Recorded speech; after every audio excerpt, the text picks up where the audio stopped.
Ma femme est entrée, un test de grossesse à la main, les larmes de joie aux yeux. Elle a annoncé le miracle que nous attendions depuis 2 ans. Mais ce qu'elle ne savait pas, c'est que la veille, un médecin m'avait remis un rapport confirmant une vérité terrible, j'étais stérile. Son miracle était en réalité sa trahison. Et mon monde venait de s'effondrer. Je pensais que tout était parfait. 5 ans de mariage avec Chloé, et je sentais encore ce battement dans ma poitrine quand elle entrait dans une pièce. Ce n'était pas l'engouement passionné des débuts, mais quelque chose de bien plus profond. La certitude tranquille d'avoir trouvé ma moitié, ma partenaire, mon avenir. À 34 ans, j'avais construit une vie solide en tant que chef de projet senior dans une société de conseil en technologie. Chloé, 32 ans, travaillait comme coordinatrice marketing dans une agence de publicité de taille moyenne en centre-ville. Nous vivions dans une confortable maison de ville en banlieue parisienne, avec des murs couleur crème et un petit jardin que Chloé entretenait religieusement chaque week-end. De l'extérieur, nous étions l'image même de la réussite des jeunes professionnels. Chaque matin, je me réveillais avec l'odeur du café et trouvais un post-it collé sur la machine. Passe une bonne journée, mon beau, ou n'oublie pas le dîner avec maman ce soir. Ou parfois juste un smiley avec « Je t'aime » écrit en dessous de son écriture désordonnée. 5 ans, et elle laissait encore ces mots. 5 ans, et il me faisait encore sourire. Nous avions nos routines, nos blagues, nos projets. Chloé piquait dans mon bol de céréales en se préparant pour le travail, affirmant que son propre bol était « trop d'efforts si tôt ». Je laissais ma tasse de café dans l'évier au lieu du lave-vaisselle juste pour l'entendre pousser de faux soupirs dramatiques. Des petites choses stupides qui semblaient être le fondement de l'éternité. Mais depuis 2 ans maintenant, une ombre planait sur notre petite vie parfaite. Nous essayions d'avoir un bébé. Ça a commencé de manière assez décontractée. Chloé a arrêté la pilule. Nous étions tous les deux excités par cette possibilité. Advienne que pourra, nous disions-nous. Pas de pression, pas de stress, on laisse juste la nature faire son travail. Sauf que la nature ne coopérait pas. Mois après mois, les tests de grossesse revenaient négatifs. Chloé a commencé à suivre son ovulation avec la rigueur d'un ingénieur de la NASA. Notre réfrigérateur est devenu un centre de commandement de graphiques de fertilité, de calendrier à code couleur et d'horaires de compléments alimentaires. L'intimité est devenue planifiée, clinique, mesurée en fenêtres optimales et en température corporelle basale. J'ai vu ma femme passer de la femme insouciante qui laissait des mots d'amour sur la cafetière à quelqu'un d'obsédé par les cycles et les statistiques. Chaque mois apportait la même déception écrasante. Chaque test négatif signifiait une autre nuit à la tenir dans mes bras pendant qu'elle pleurait sur mon épaule, son corps entier secoué par la frustration et le chagrin. Peut-être le mois prochain, je murmurais dans ses cheveux, et elle hochait la tête contre ma poitrine, mais je sentais son espoir mourir un peu plus à chaque fois. Nous avons tout essayé, ajusté nos régimes. Pas de caféine, pas d'alcool, plus de légumes verts. Nous avons commencé à faire de l'exercice ensemble, pensant que nous devions peut-être être en meilleure forme. Chloé a quitté son travail stressant pendant 3 mois, convaincue que la pression professionnelle était la coupable. Nous avons même essayé certains des remèdes de grand-mère de sa mère, des positions spécifiques, certains aliments, tout chronométré à la minute près. Rien n'a fonctionné. Les amis et la famille n'aidaient pas. Alors, ces petits-enfants, c'est pour quand, demandait la mère de Chloé à chaque dîner de famille, ajoutant, vous ne rajeunissez pas, vous savez. Les collègues plaisantaient sur le fait que nous nous entraînions, me donnant des coups de coude avec des sourires entendus. Chaque invitation à une fête prénatale ressemblait à un coup de poignard. Chaque annonce de naissance sur les réseaux sociaux était un rappel de ce que nous ne pouvions pas avoir. Le pire, c'était de voir Chloé se blâmer. Elle fixait son reflet dans le miroir de la salle de bain, les mains à plat sur son ventre vide, et je pouvais voir le doute la ronger de l'intérieur. « Et si quelque chose n'allait pas chez moi » murmurait-elle.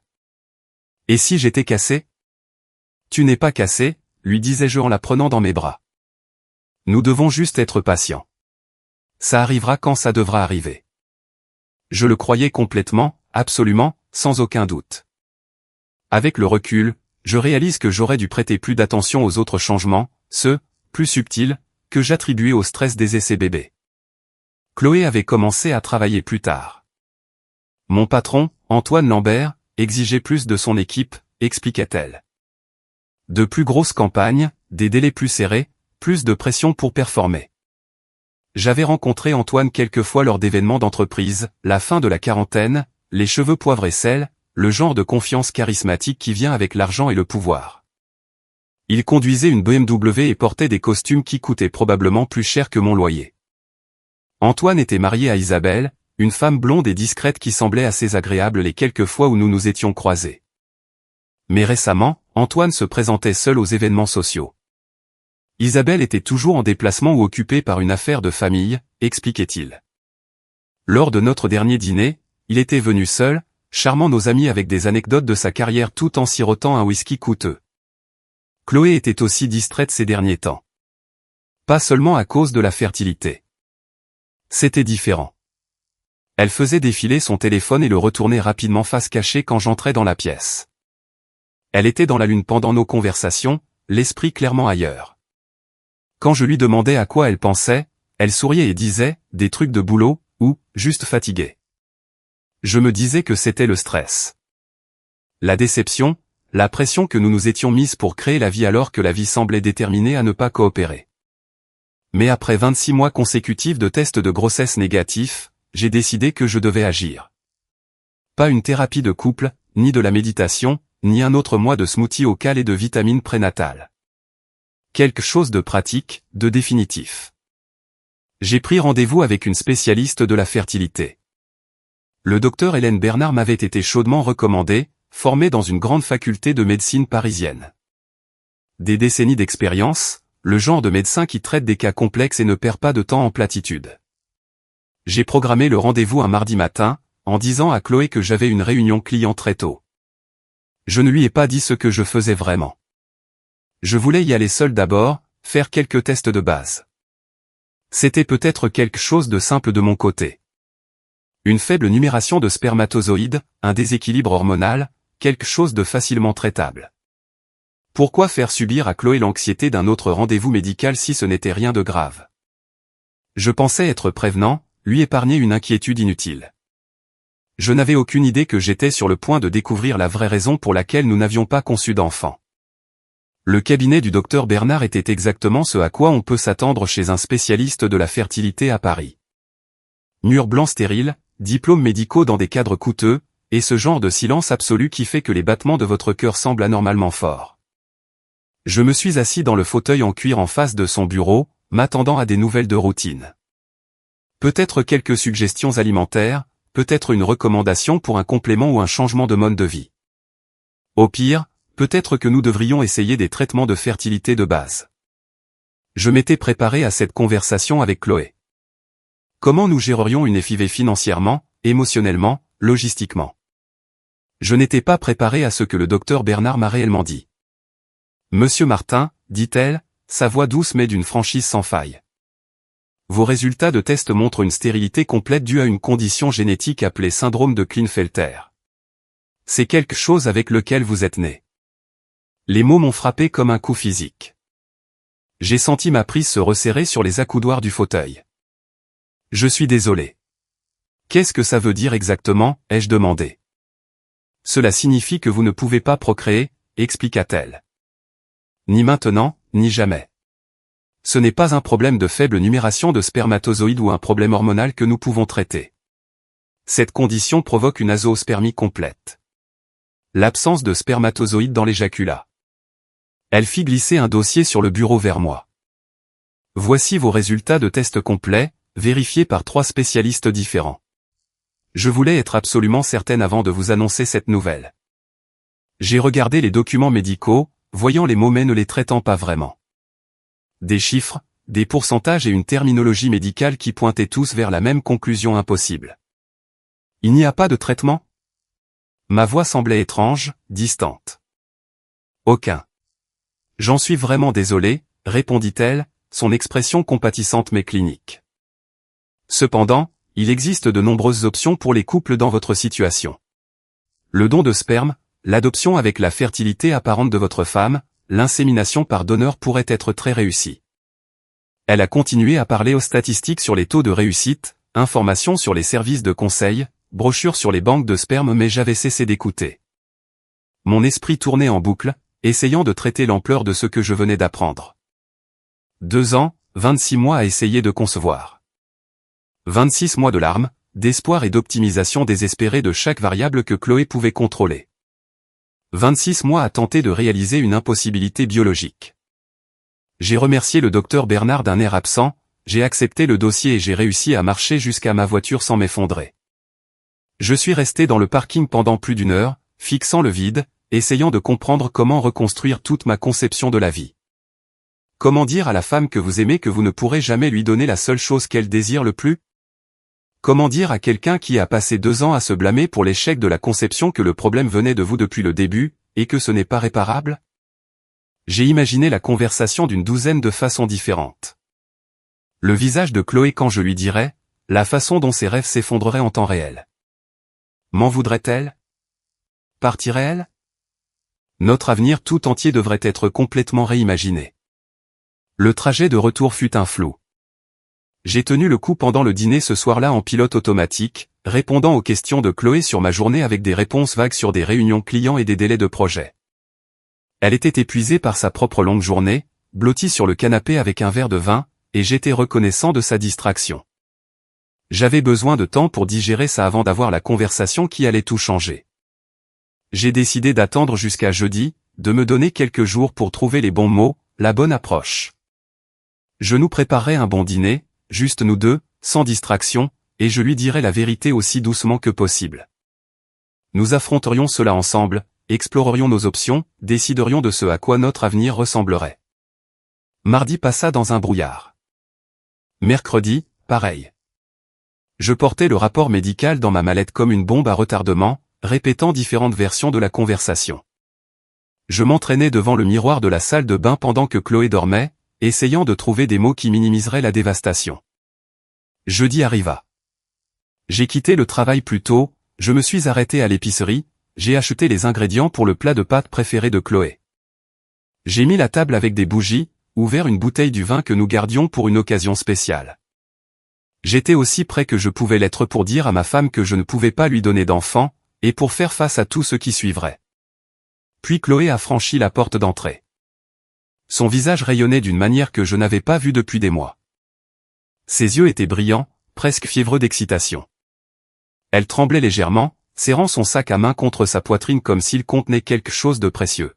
« Julien, dit-elle, la voix brisée par l'émotion. J'ai quelque chose d'incroyable à te dire. » Mon cœur s'est serré. Je savais ce qui allait arriver. Un autre test négatif. Et maintenant, je devrais annoncer ma propre nouvelle dévastatrice en plus de sa déception. Mais je me trompais. Elle a fouillé dans son sac et en a sorti un petit bâton en plastique. Même de l'autre côté de la pièce, je pouvais voir les 2 lignes roses, sans équivoque. Nous allons avoir un bébé, annonça-t-elle. Le monde s'est arrêté. Tout autour de moi, la table soigneusement dressée, les bougies, l'odeur du pain à l'ail dans le four s'est estompée dans un bruit blanc. Mon cerveau essayait de traiter ce que je voyais, mais c'était comme essayer de résoudre une équation où les chiffres n'existaient pas. J'ai senti mon visage se composer en un sourire. Un pur instinct, aussi automatique que de respirer. C'est incroyable, ma chérie, ai-je réussi à dire. Les mots sont sortis de ma bouche, mais ils sonnaient comme si quelqu'un d'autre parlait. Quelqu'un qui n'avait pas de dossier médical prouvant que ce moment était impossible. Chloé m'a jeté ses bras autour du cou, pleurant des larmes de joie sur mon épaule. Je savais que ça arriverait. Je savais que nous aurions notre miracle, s'exclama-t-elle. Je l'ai tenue, sentant son corps trembler de joie contre le mien, pendant que mon esprit hurlait un seul mot en boucle. Impossible. Impossible. Impossible. Le rapport médical était dans ma mallette à 3 mètres de là. 3 spécialistes avaient confirmé ma stérilité complète. Le test avait été effectué plusieurs fois. Il n'y avait aucune marge d'erreur. Ma femme était enceinte. Ces 2 faits ne pouvaient pas coexister dans le même univers, et pourtant si. J'ai tenu Chloé pendant qu'elle célébrait notre miracle, murmurant des réponses appropriées. Je n'arrive pas à y croire. C'est merveilleux. Je t'aime tellement. Pendant ce temps, mon cerveau commençait lentement à accepter la seule explication possible. L'enfant qu'elle portait ne pouvait pas être le mien, ce qui signifiait que ma femme couchait avec quelqu'un d'autre. Je n'ai pas dormi cette nuit-là. J'étais allongé à côté de Chloé, écoutant sa respiration, regardant son sourire inconscient dans le clair de lune qui filtrait par la fenêtre de notre chambre. Elle s'était endormie avec une main posée sur son ventre encore plat, déjà protectrice de la vie qui grandissait en elle, la vie qui n'était pas la mienne. Le lendemain matin, depuis mon bureau fermé à clé au travail, j'ai appelé le cabinet du docteur Bernard. Ma voix s'est brisée alors que je posais la question dont je connaissais déjà la réponse.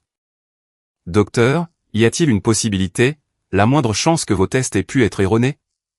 Pourrait-il y avoir une sorte de miracle médical, une condition qui rendrait une grossesse possible malgré mon diagnostic, ai-je demandé désespérément. Le silence à l'autre bout du fil a duré juste assez longtemps pour me donner de l'espoir. Puis la voix du docteur Bernard est revenue, douce mais absolument finale. Monsieur Martin, j'ai personnellement vérifié vos résultats 3 fois. J'ai demandé à 2 collègues de les examiner indépendamment. Votre condition est absolue. Il n'y a aucune chance, et j'insiste sur le mot aucune, que vous puissiez concevoir un enfant. Une pause. Puis, plus prudemment, elle ajouta, je pense que vous savez ce que cela signifie. J'en suis vraiment désolé. Que dois-je faire maintenant, ai-je demandé. Je vous recommanderais d'attendre la naissance du bébé et de demander un test de paternité par voie légale. Cela vous protégera dans toute procédure de divorce ultérieure, a-t-elle conseillé. Procédure de divorce? Les mots m'ont frappé comme de l'eau glacée. Je l'ai remercié et j'ai raccroché, puis je suis resté assis dans mon bureau à regarder les photos de famille sur mon bureau. Chloé riant à notre mariage, sa robe captant la lumière du soleil. Chloé en vacances en Corse, bronzée et magnifique et complètement, totalement mienne.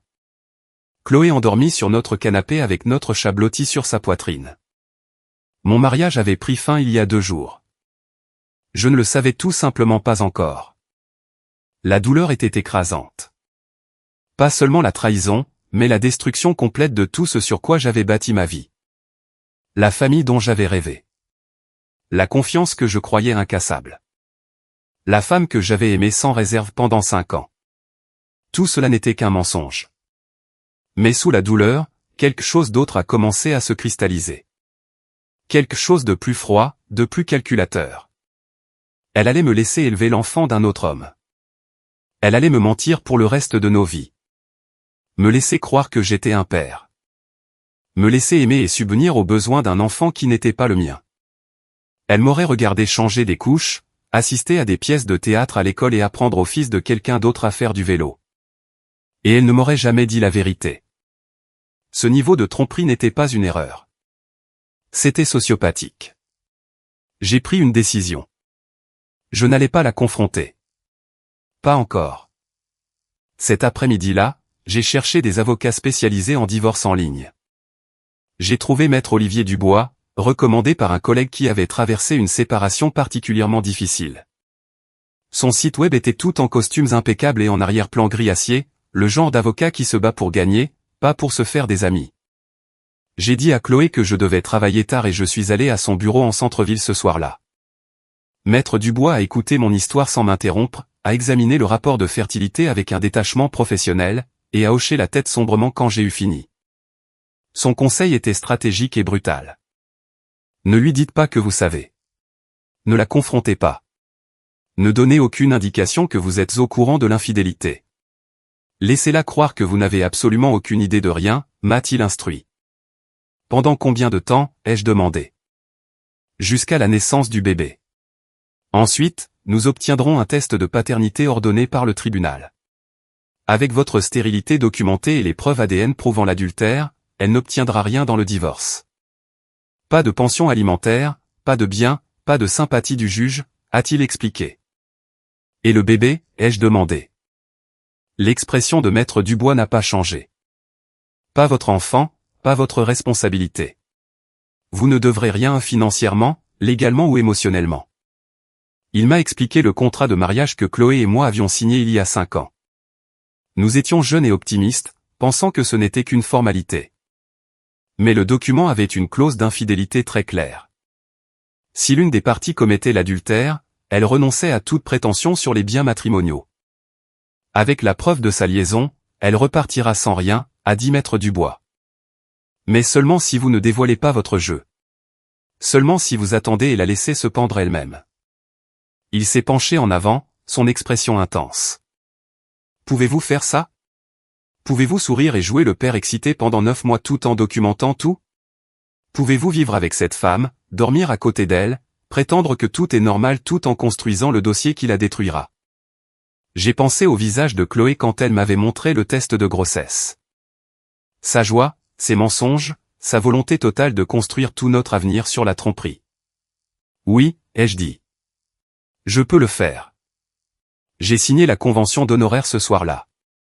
Puis je suis rentré chez moi et j'ai dit à Chloé à quel point j'étais excité à l'idée de devenir père.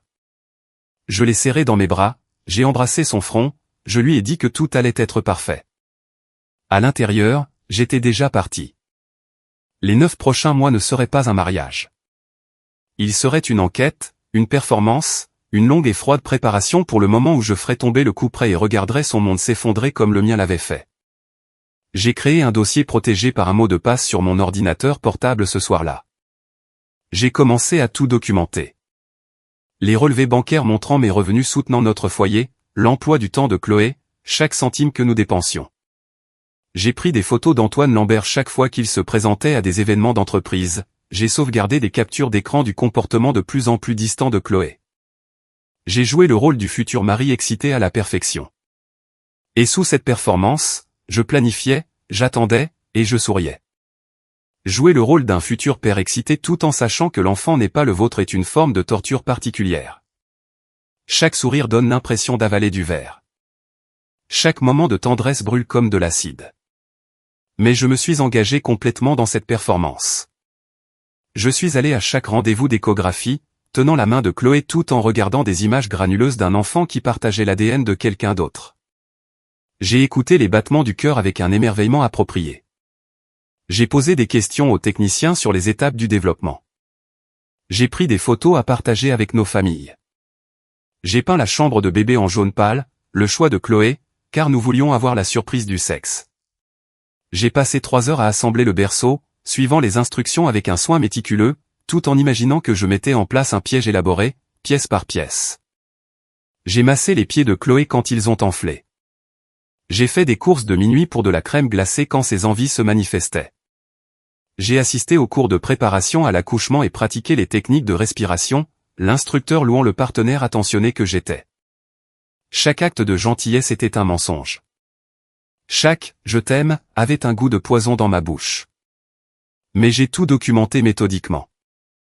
J'ai tenu des feuilles de calcul détaillées de nos finances, montrant clairement que mes revenus soutenaient entièrement notre foyer. J'ai noté chaque fois que Chloé semblait distraite. Chaque fois où elle cachait rapidement l'écran de son téléphone quand j'entrais dans une pièce, chaque moment qui semblait anormal. Et j'ai commencé à remarquer Antoine Lambert partout. Il a commencé à se présenter chez nous de plus en plus fréquemment, toujours avec des raisons plausibles, déposer des documents de travail, vérifier la charge de travail de Chloé pendant sa grossesse, s'assurer que l'équipe ne la submergeait pas. Toujours sans sa femme, Isabelle, qui était perpétuellement occupée ou en déplacement, prétendait-il. J'invitais Antoine à entrer, je lui offrais une bière, je parlais de sport et du marché immobilier. Je regardais ses yeux s'attarder sur Chloé quand il pensait que je ne regardais pas. Je regardais le langage corporel de Chloé changer quand il était là, une électricité subtile qu'elle essayait de réprimer mais ne pouvait pas tout à fait cacher. Antoine pense que cette approche de campagne fonctionnerait mieux, disait Chloé pendant le dîner, puis elle se reprenait et changeait de sujet. Elle le mentionnait constamment, les opinions d'Antoine, les suggestions d'Antoine, les idées d'Antoine surtout, du travail au livre sur la parentalité. Je souriais, hochais la tête et classais chaque détail. Maître Dubois et moi nous rencontrions tous les mois dans son bureau. Son équipe constituait un dossier en béton. Dossier financier, documentation chronologique, preuves médicales. Nous nous préparions à la guerre, et Chloé n'avait aucune idée qu'elle était sur le point d'en devenir une victime. Les fêtes prénatales étaient particulièrement insupportables. Les amis et la famille de Chloé se sont réunis pour célébrer, apportant des cadeaux, des conseils et des félicitations. J'ai accepté leur gratitude pour avoir donné tant de bonheur à Chloé. J'ai écouté des discours sur les merveilleux parents que nous serions. J'ai coupé le gâteau décoré de chaussons et de hochets pour bébé. La mère de Chloé m'a pris à part lors de la plus grande fête, les larmes aux yeux. Merci, a-t-elle murmuré, d'avoir rendu ma fille si heureuse. Elle est rayonnante. Ce bébé est une telle bénédiction. Je l'ai serrée fort dans mes bras. Elle représente tout pour moi, ai-je dit, et c'était vrai. Elle avait tout représenté. Avant que je ne découvre qui elle était vraiment. Les nuits étaient les pires. Chloé s'endormait facilement, épuisée par la grossesse, pendant que je restais éveillé à fixer le plafond. Parfois, la rage montait jusqu'à ce que je doive quitter la chambre, descendre et faire les 100 pas dans le salon jusqu'à ce que je puisse respirer normalement. D'autres fois, c'était juste une tristesse profonde, pleurant la femme que je pensais avoir épousée, la vie que je pensais que nous construirions ensemble, l'homme que j'avais été avant d'apprendre que l'amour et la confiance pouvaient être si complètement démolis. Mais je ne suis jamais sorti de mon personnage, pas une seule fois. La grossesse est entrée dans le 3e trimestre. Chloé était excitée, nerveuse, préparant le nid avec une intensité croissante. Elle parlait constamment de notre bébé, de notre famille, de notre avenir. Chaque fois, je souriais et j'étais d'accord tout en ajoutant mentalement ces moments à mon catalogue grandissant de ces mensonges. 3 semaines avant la date prévue, Antoine s'est de nouveau présenté à notre porte. Chloé a semblé surprise, presque paniquée un bref instant, mais s'est rapidement reprise. J'étais dans le quartier, a prétendu Antoine, et je voulais déposer un cadeau pour le bébé. C'était une poussette de luxe, haut de gamme, du genre qui coûte plus cher que ce que la plupart des gens dépensent en réparations automobiles. Beaucoup trop généreux pour un patron offrant un cadeau à une employée. C'est incroyablement généreux, ai-je dit en l'aidant à la rentrée. Vous n'auriez vraiment pas dû. Chloé a été un membre si précieux de l'équipe, a répondu Antoine suavement. Surtout pendant la grossesse. Je voulais montrer ma reconnaissance. Nous nous sommes assis dans le salon, tous les trois, à discuter de prénoms de bébé et de stratégie parentale. La main d'Antoine a brièvement touché l'épaule de Chloé alors qu'il parlait de l'équilibre entre vie professionnelle et vie privée. Le geste aurait pu être innocent. Il ne l'était pas. Chloé semblait mal à l'aise après le départ d'Antoine. C'était gentil de sa part, dit-elle, d'un ton trop désinvolte. Très généreux, ai-je convenu. Il doit avoir une très haute opinion de toi. C'est juste un bon patron, dit Chloé rapidement. J'ai embrassé son front. Tu as de la chance d'avoir des gens si attentionnés au travail. Cette nuit-là, j'ai ajouté une autre entrée à ma documentation, Antoine Lambert a livré une poussette de $800. Contact physique inapproprié observé. Chloé visiblement nerveuse. Liaison en cours tout au long de la grossesse. 2 semaines plus tard, un samedi matin, Chloé a commencé le travail. Je l'ai conduite à l'hôpital, chronométrant ses contractions, lui tenant la main, la coachant pour sa respiration à travers chaque vague de douleur. Je lui ai dit qu'elle se débrouillait très bien, que j'étais fier d'elle, que notre bébé serait bientôt là. Quand Emma est finalement née, une fille, les infirmières l'ont placée dans mes bras. Elle était minuscule, rose, criant, magnifique malgré tout. Elle a tes yeux, a dit quelqu'un. J'ai hoché la tête et j'ai dit, merci. Maître Dubois avait déjà organisé le test ADN par le biais du laboratoire de l'hôpital. Les résultats seraient disponibles dans les 48 heures. J'ai coupé le cordon ombilical d'une main ferme, puis j'ai passé le bébé à Chloé. Elle est parfaite, a murmuré Chloé, les larmes coulant sur son visage. Julien, elle est absolument parfaite. Oui, ai-je dit doucement, en la regardant tenir l'enfant d'un autre homme. Tout est parfait. J'ai retenu mon souffle pendant les 2 jours suivants. Non pas parce que je doutais des résultats ou je savais avec une certitude absolue qu'Emma n'était pas la mienne mais parce que ces résultats seraient la dernière preuve dont j'avais besoin pour détruire complètement la vie de Chloé. Quand l'appel de Maître Dubois est arrivé, confirmant ce que nous savions déjà, j'ai senti quelque chose de froid s'installer dans ma poitrine. Pas de la satisfaction exactement, mais un achèvement. Toutes les pièces étaient en place. Venait maintenant l'acte final. Une semaine après avoir ramené Emma à la maison, j'ai dit à Chloé que je voulais organiser une petite célébration. Juste la famille proche et quelques amis pour rencontrer notre nouvelle fille. Chloé était épuisée par les nuits blanches et les tétées constantes, mais elle a souri à la suggestion. C'est gentil, mon chéri. Juste quelque chose de petit, a-t-elle demandé. Très petit, les jeux assurés. Peut-être nos 2 pères de parents, ta sœur, quelques amis proches. J'ai fait une pause comme si l'idée venait de me traverser l'esprit. Tu devrais inviter Antoine et Isabelle aussi. Après tout, il a été si attentionné pendant ta grossesse. Pendant un instant, une fraction de seconde, quelque chose comme de la panique a traversé le visage de Chloé. Puis elle s'est reprise, hochant lentement la tête. Bien sûr, je veux dire, si tu penses que c'est approprié, a-t-elle répondu avec hésitation. Bien sûr que c'est approprié. C'est ton patron. Il a été incroyablement généreux avec la poussette et tout le reste. Ce serait impoli de ne pas l'inclure, ai-je dit. Antoine a accepté l'invitation immédiatement quand Chloé a appelé. J'ai fait toutes les autres arrangements moi-même, traiteur, décoration, tout. Je voulais que cette célébration soit parfaite. Le jour J est arrivé, gris et couvert, ce qui semblait approprié. Notre maison s'est remplie progressivement, nos parents, la sœur de Chloé, Sophie, quelques amis proches de l'université, Antoine et Isabelle. Tout le monde a apporté des cadeaux et des félicitations, tenant Emma à tour de rôle, s'émerveillant de ses petits doigts et de ses traits parfaits. Antoine est arrivé avec Isabelle, la première fois que je les voyais ensemble depuis des mois. Isabelle avait l'air mal à l'aise, comme si elle ne voulait pas être là. Antoine était son moi charismatique habituel, félicitant bruyamment Chloé, louant la beauté d'Emma, jouant parfaitement le rôle du patron attentionné. Je les ai observés attentivement. Les yeux d'Antoine trouvaient Chloé à travers la pièce à plusieurs reprises. Chloé évitait le contact visuel direct avec lui, son langage corporel tendu chaque fois qu'il était près d'elle. Ils étaient tous les deux de bons acteurs, mais pas assez bons. Après une heure de bavardage et de gazouillis devant le bébé, je me suis levé et j'ai tapoté mon verre de champagne avec une fourchette. La pièce s'est tue, les conversations s'éteignant alors que les gens se tournaient vers moi. Chloé m'a souri depuis le canapé, fatiguée mais heureuse, s'attendant probablement à un doux discours sur la paternité et la gratitude. Je voudrais dire quelque chose, ai-je commencé, ma voix calme et stable. Il y a 5 ans, j'ai épousé la femme que je pensais être ma partenaire pour la vie. Il y a 2 ans, nous avons commencé à essayer d'avoir un bébé ensemble. Les gens ont hoché la tête en souriant. Cela ressemblait à un discours de gratitude normal. Il y a 9 mois, Chloé m'a dit qu'elle était enceinte. C'était censé être notre miracle, ai-je continué, laissant le mot flotter dans l'air un instant. Et j'étais si heureux. Nous avions essayé pendant si longtemps. Le sourire de Chloé a commencé à vaciller. Quelque chose dans mon ton n'allait pas. Mais il y a 10 mois, un mois avant que Chloé ne m'annonce sa grossesse, j'ai consulté une spécialiste de la fertilité.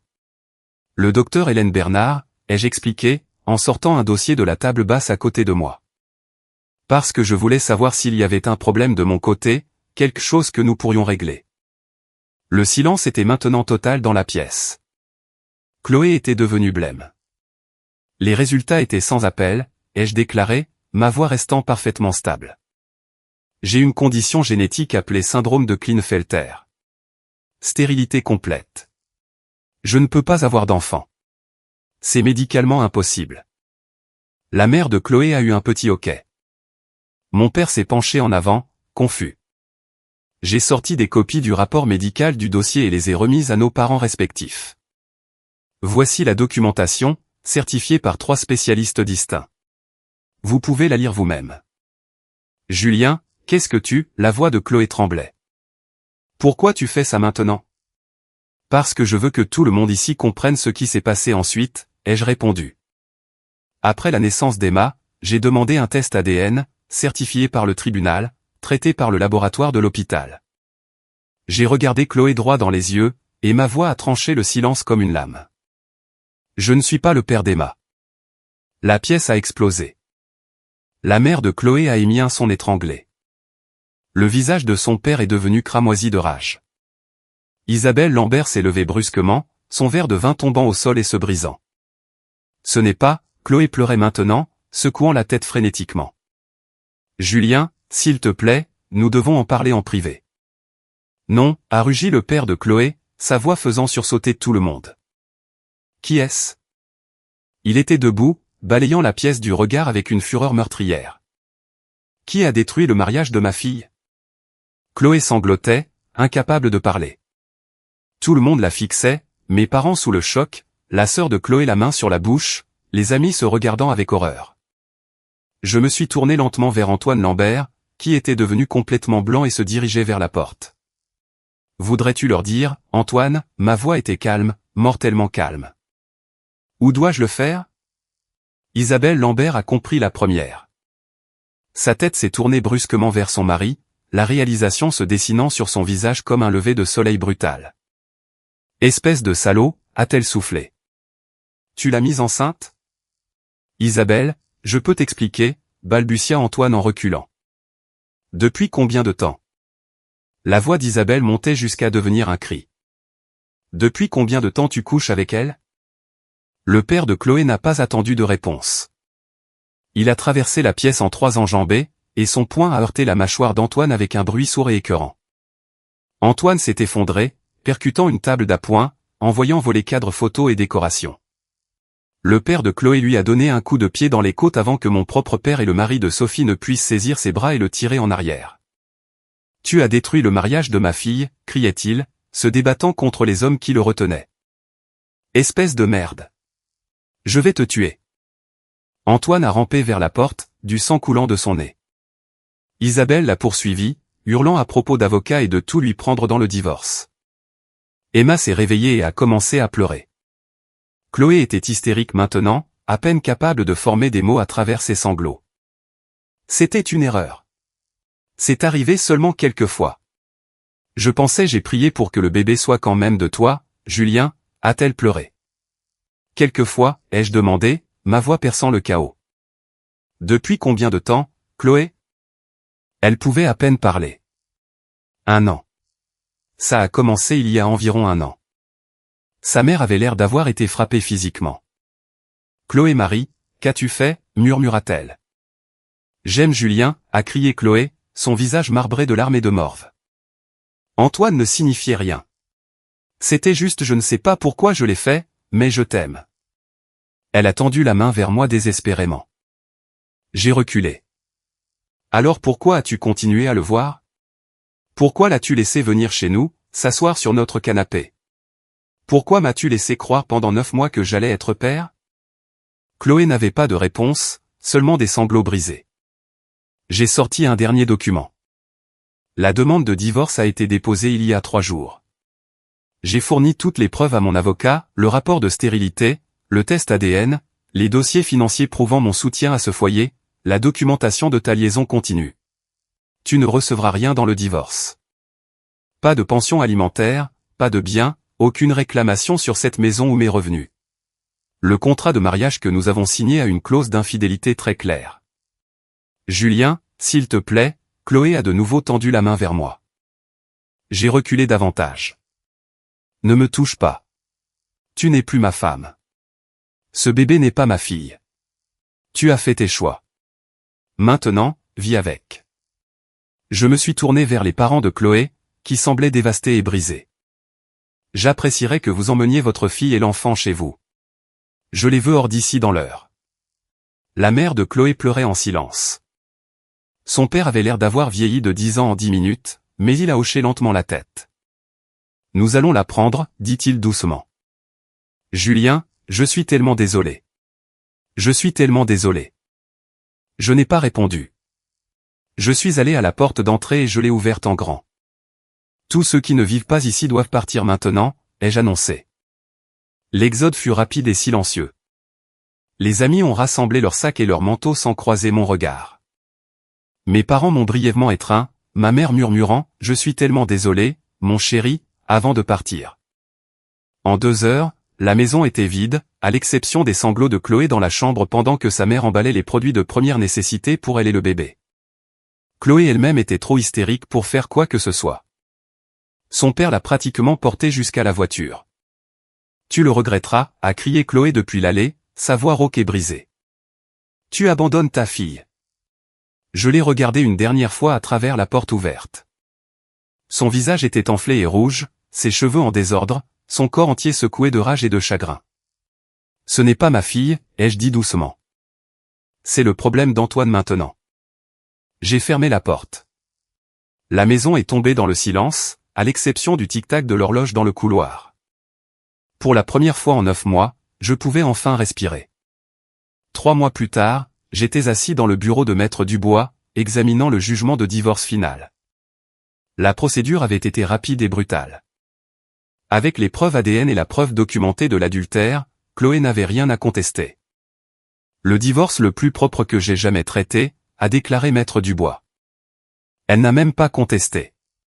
Son avocat a jeté un coup d'œil aux preuves et lui a conseillé de tout signer. J'ai gardé la maison, les 2 véhicules, toutes les économies, mes fonds de retraite, tout. Chloé n'a rien reçu. La décision du juge était froide et définitive. L'infidélité avec preuve documentée annulait toute prétention aux biens matrimoniaux. La vie d'Antoine Lambert a implosé de manière spectaculaire. Isabelle a demandé le divorce avec un avocat impitoyable qui l'a détruit au tribunal. Elle a obtenu leur maison, la moitié de sa retraite, une pension alimentaire substantielle, et s'est assurée que tout le monde sache exactement pourquoi. La réputation d'Antoine dans le monde de la publicité était finie. Une trahison, aussi publique, signifiait la mort professionnelle. Il a été discrètement contraint de démissionner. Chloé a demandé une pension alimentaire pour l'enfant. Antoine l'a contesté au début, mais les preuves ADN sont définitives. Il a été condamné à payer, bien que ses revenus réduits signifient beaucoup moins que ce que Chloé espérait. Il a refusé toute autre implication dans la vie d'Emma. J'ai appris ces nouvelles par des connaissances communes, des nouvelles lointaines de personnes devenues des étrangers. Chloé est retournée vivre chez ses parents avec Emma. La dynamique était toxique. Son père lui parlait à peine, toujours furieux. Sa mère aidait avec le bébé par obligation plutôt que par joie, l'amour d'une grand-mère entachée par la déception. Le cercle social de Chloé s'est évaporé. Les amis ont cessé d'appeler après le scandale. Elle était devenue une histoire à ne pas suivre, la femme qui a détruit son mariage parfait pour une liaison sans lendemain. J'ai vendu la maison dans les 6 mois. Trop de souvenirs hantaient ces pièces. J'ai acheté un appartement en centre-ville à la place. Moderne, propre, sans histoire. Un nouveau départ. La thérapie m'a énormément aidé. Le docteur Anne Mercier était spécialisé dans le traumatisme de la trahison. Il a fallu des mois, mais lentement, l'amertume s'est estompée. Pas en pardon, je ne pardonnerai jamais, mais en acceptation. C'est arrivé. C'était fini. J'ai survécu. 6 mois après le divorce, j'ai reçu une promotion. Directeur senior, une augmentation significative, un bureau d'angle. Pour la première fois depuis plus d'1 an, j'ai ressenti une fierté sincère. Mon patron m'a pris à part. Tu as traversé l'enfer, Julien. Tu aurais pu laisser ça détruire ta carrière. Au lieu de ça, tu es venu tous les jours et tu as fait un travail exceptionnel. Il faut une vraie force pour ça, m'a-t-il dit. J'ai renoué avec de vieux amis, j'ai rejoint un groupe de randonnée, j'ai recommencé à jouer au tennis. Lentement, je me suis souvenu de qui j'étais avant Chloé. Lors d'un événement de networking, j'ai rencontré Camille, une architecte logicielle. Quand elle a mentionné son divorce récent après que le jeu de son ex-mari a détruit leurs finances, j'ai dit doucement, je comprends ce que c'est. Nous avons parlé pendant des heures de trahison et de reconstruction. Elle n'a pas eu pitié de moi. Elle a compris. Nous avons échangé nos numéros, prévu de prendre un café. 1 an après la révélation, j'étais épanoui. Camille et moi sortions ensemble sérieusement, construisant quelque chose de réel basé sur l'honnêteté et une confiance méritée. Chloé luttait. Mère célibataire sans soutien ni sécurité. Sa carrière ne s'est jamais remise. Le monde de la publicité est petit. Tout le monde savait. Ses parents aidaient avec Emma, mais la relation restait tendue. Elle a essayé de me contacter une fois, un email désespéré commençant par « Je sais que je ne mérite pas le pardon, mais j'espère que nous pourrons être amis pour le bien d'Emma. » J'ai lu la première ligne et j'ai supprimé le reste. Il n'y avait plus rien à dire. Antoine avait tout perdu. Mariage, carrière, réputation, économie. Il vivait seul dans un 2 pièces, payant une pension alimentaire minimale pour une fille qu'il refusait de reconnaître. Parfois, je repensais à ce moment où Chloé m'a montré le test de grossesse. Mon monde s'effondrant alors que mon visage restait calme. J'aurais pu la confronter immédiatement, mais attendre, tout documenter, construire un dossier en béton m'a donné le contrôle, m'a rendu justice. Quand la vérité a finalement explosé, c'est arrivé devant tous ceux qui comptaient pour elle. Elle ne pouvait pas déformer l'histoire ou faire de moi le méchant. Elle s'est détruite elle-même devant des témoins. J'ai appris quelque chose sur la vengeance. Elle n'a pas besoin d'être chaude et immédiate. Parfois, elle est froide et calculée. Parfois, c'est savoir attendre le moment parfait. Et parfois, la meilleure vengeance n'est pas la vengeance du tout. C'est de s'en aller et de se construire une vie meilleure où l'on ne regarde jamais en arrière. 2 ans après la révélation, je suis dans mon appartement du centre-ville un dimanche matin, buvant un café et regardant la ville se réveiller. Camille dort encore. Nous emménageons ensemble le mois prochain. Ça semble juste. Je pense rarement à Chloé maintenant. Quand j'y pense, c'est sans la douleur cuisante. Elle est devenue une histoire édifiante, rien de plus. Emma existe quelque part dans la ville, une enfant en bas âge élevée par Chloé et ses parents. Je ne ressens rien pour elle. Ni colère, ni affection. C'est l'enfant d'un inconnu. Certains m'ont traité de cruel pour être parti, mais rester aurait été plus cruel.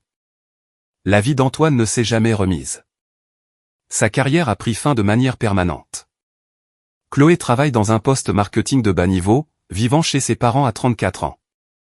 Je pense aux hommes qui se font piéger, découvrant l'infidélité après s'être attachés à des enfants qui ne sont pas les leurs. Légalement liés par l'ignorance. J'ai attendu. J'ai documenté. Je me suis protégé. Quand le moment est venu, j'ai frappé avec précision. Certains pourraient appeler ça de la froideur. J'appelle ça la justice.